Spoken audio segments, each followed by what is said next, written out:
Good morning everyone. এই শীতে শান্তিনিকেতনের পৌষ মেলায় ঘুরতে গেছিলাম।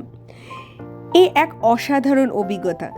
এখানে গিয়ে যে পশ্চিমবঙ্গের যে ছৌ নাচ, সেখানে তাদের সঙ্গে পায়ে তাল মিলিয়ে নাচা, বিভিন্ন ধরনের তাদের যে শিল্পগুলি সেগুলোকে দেখা, সারাদিন মিলিয়ে খুবই সুন্দর একটা দিন কাটিয়েছি আমি, বাবা, মা সবাই একসঙ্গে। অনেক দিন পর হাসি ঠাট্টা করে মজা করে সারাদিন খুবই আনন্দে কাটিয়েছি।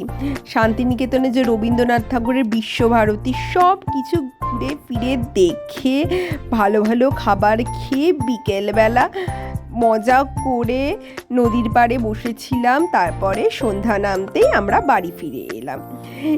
এই শীতের দিনে এই এক শান্তিনিকেতনের যে ছোট্ট ট্যুরটা, এটা একটা দারুণ কেটেছে আমার, এবং এটি সত্যি শেয়ার করার মতন। তাই বন্ধু, আপনাদের সঙ্গে শেয়ার করলাম। পারলে দেখবেন, খুবই ভালো লাগবে। Thank you so much. ভালো থাকবেন সকলে। আশা করি আপনাদের কাছে আবার পৌঁছে যাব খুব শীঘ্রই, এবং আপনারা সকলকে পৌষ সংক্রান্তির অনেক ভালোবাসার শুভেচ্ছা। ধন্যবাদ।